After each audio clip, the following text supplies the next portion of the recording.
कक्षा 9वीं विषय विज्ञान मासिक परीक्षा माह जुलाई का पेपर हो चुका है लीक। जल्दी से इस वीडियो को देख लो, बाद में मत बोलना सर बताया नहीं, क्योंकि ये रियल पेपर है। चलिए भाई, वेलकम डियर स्टूडेंट, स्वागत है आप सभी का आपके अपने यूट्यूब चैनल बोर्ड एग्जाम्स पे। तो दोस्तों, इस वीडियो में मैं आपको बताने वाला हूँ मासिक परीक्षा माह जुलाई कक्षा 9वीं विषय विज्ञान का 101% रियल पेपर है ये, इसलिए आप इस वीडियो को कंप्लीट वॉच कर लीजिए। साथ ही में जिन जिन स्टूडेंट्स ने हमारे यूट्यूब चैनल को अभी तक सब्सक्राइब नहीं किया है तो यूट्यूब चैनल को सब्सक्राइब कर लीजिए, ताकि आने वाले जितने भी आपके पेपर होंगे उनके वीडियोस 101% रियल पेपर की वीडियोस सबसे पहले आपको मिल जाएगी। चलिए, बिना किसी टाइम को वेस्ट किए शुरू करते हैं। आपको क्या करना है, इस वीडियो को लाइक करना है, चैनल को सब्सक्राइब करना है और अपने दोस्तों के पास इस वीडियो को अधिक से अधिक शेयर करना है, ताकि उनका भी कुछ ना कुछ फायदा हो जाए।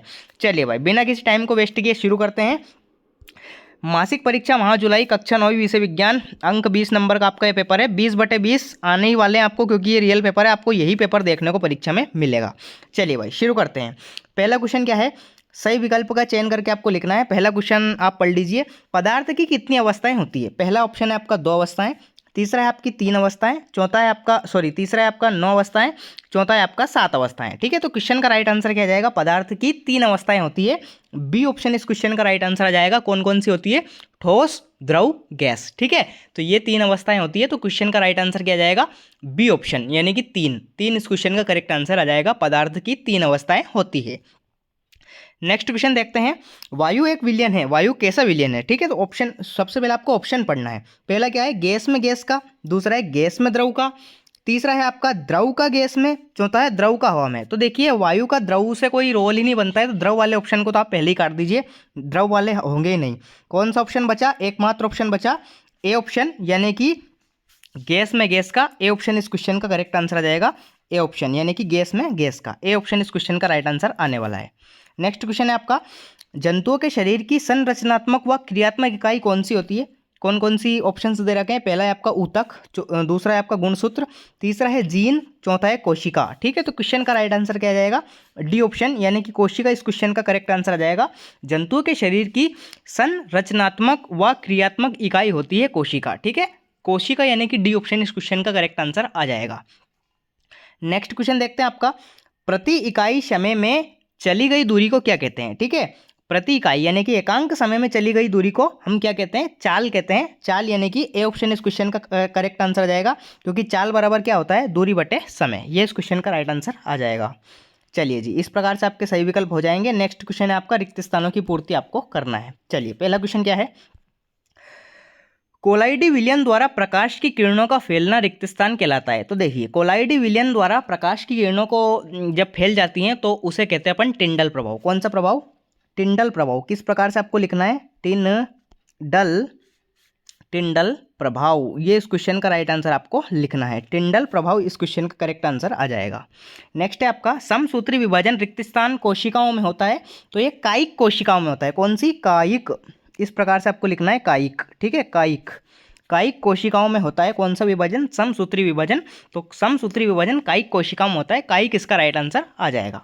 नेक्स्ट देखते हैं, वेग में परिवर्तन की दर रिक्त स्थान कहलाती है। तो वेग में परिवर्तन की दर को हम कहते हैं त्वरण। ठीक है, त्वरण, यानी कि एक्सेलरेशन इंग्लिश में इसे बोलते हैं, त्वरण। ठीक है, त्वरण बराबर क्या होता है? वेग बटे समय। तो एकांक समय में जो वेग में परिवर्तन होता है उसे क्या कहते हैं? त्वरण कहते हैं। त्वरण इस क्वेश्चन का राइट आंसर आ जाएगा। चलिए जी, नेक्स्ट है आपका, एक शब्द एक वाक्य में उत्तर आपको लिखना है। पहला क्वेश्चन क्या है, दाब का एसआई मात्रक। दाब का एसआई मात्रक क्या होता है? पास्कल। क्या होता है? पास्कल। पास्कल इस क्वेश्चन का करेक्ट आंसर आपको लिखना है, पास्कल। ठीक है, पास्कल इस क्वेश्चन का राइट आंसर आ जाएगा। माइटोकॉन्ड्रिया का एक कार्य लिखिए। बिल्कुल आपके इसको कोई सा भी आप लिख सकते हैं, मेरे अकॉर्डिंग सबसे इजी कार्य है इसका प्रोटीन का संश्लेषण। कौन सा है? प्रोटीन का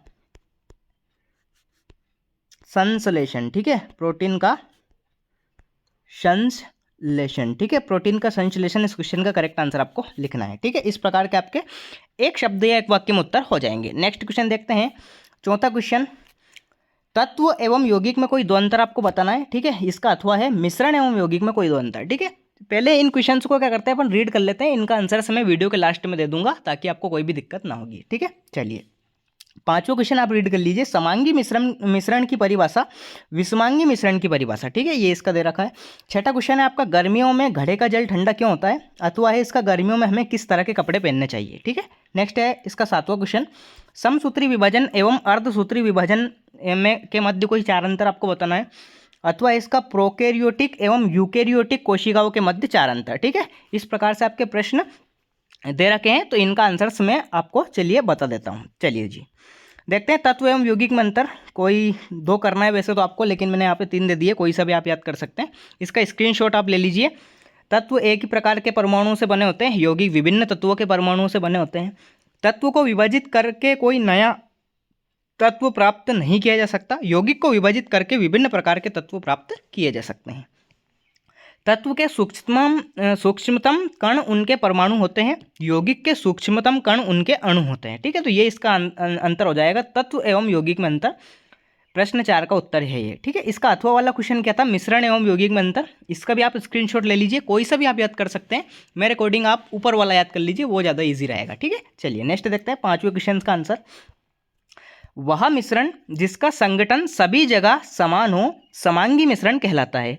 इसमें विभिन्न अवयव अलग अलग नहीं दिखाई देते हैं, जैसे नमक का जलीय विलयन, कार्बन डाइऑक्साइड में सल्फर। तो यहाँ पे उदाहरण भी दे सकें, तो उदाहरण भी आप याद कर लीजिए।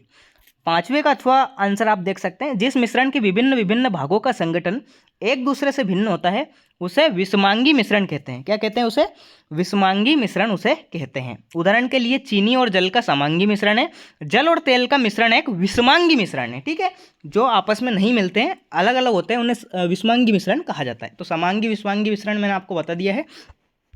छठा क्वेश्चन देख सकते हैं आप, गर्मियों में वायुमंडल में जलवाष्प कम होती है, बिल्कुल सही बात है, जो वाष्पन की दर को बढ़ा देती है, सही बात है। घड़े में छोटे छोटे रन्न होते हैं जिनसे पानी धीरे धीरे रिसता है, जो वाष्पन के लिए जल से अधिक ऊष्मा लेता है, जिससे घड़े का पानी ठंडा रहता है। तो यही कारण होता है कि गर्मियों में जो घड़े होते हैं उनका पानी ठंडा रहता है। ये इसका राइट आंसर आपको लिखना है। अथवा वाला आप देख सकते हैं, गर्मियों में हमें कैसे कपड़े पहनने चाहिए, तो हमें गर्मियों में सूती कपड़े और हल्के रंग के कपड़े पहनने चाहिए। सूती कपड़े पानी को अच्छी तरह सोख लेते हैं, क्योंकि गर्मियों में हमें बहुत पसीना आता है, इसलिए सूती कपड़े हमारे शरीर से पसीना सोख लेते हैं और पसीने को तेज़ी से वातावरण में छोड़ते हैं, जिससे उसका वाष्पीकरण हो जाता है, ठीक है। ये इसका राइट आंसर होगा कि गर्मी में हमें सूती कपड़े पहनने चाहिए। क्यों? क्योंकि ये इसका कारण मैंने आपको इस क्वेश्चन में बता दिया है। चलिए नेक्स्ट देखते हैं, सातवां क्वेश्चन, समसूत्री विभाजन और अर्धसूत्री विभाजन। यहाँ पे आप देख सकते हैं इसका आंसर, यह शरीर को दैहिक कोशिकाओं में होता है, यह केवल जनन कोशिकाओं में होता है, ठीक है। ये आपका देख सकते हैं आप। और अथवा वाला क्वेश्चन भी आप देख सकते हैं, नीचे यहाँ पे दे रखा है, ठीक है। पूरा का पूरा 5 अंतर मैंने आपको दे रखे हैं। सातवें का आंसर है, कोई से भी 4 आप कर सकते हैं, बिल्कुल ईजी क्वेश्चन है। चलिए जी, तो बहुत मेहनत से मैंने आपके लिए वीडियो बनाया है, पूरा का पूरा रियल पेपर का वीडियोस मैं आपको दे रहा हूँ। नौवीं के सारे पेपर का सारे रियल पेपर जो होंगे, जितने भी आपके पेपर होंगे, उनका रियल पेपर मैं इसी यूट्यूब चैनल पे अपलोड कर दूंगा, ताकि आपको कोई दिक्कत नहीं होगी। चलिए भाई, मिलते हैं नेक्स्ट वीडियो में, तब तक के लिए टाटा बाय बाय, जय हिंद, वंदे मातरम, भारत माता की जय, love you guys, please subscribe the channel.